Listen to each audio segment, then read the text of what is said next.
All right, let's do that exact same example much faster. I'm going to use something called the manometer rule.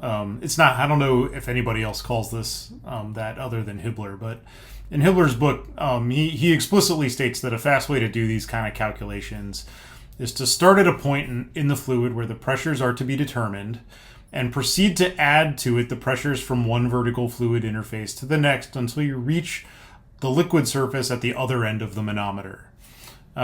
Okay, so what does that mean? Okay, so start at PA, right? Or start at point A. That's where we want to determine the pressure.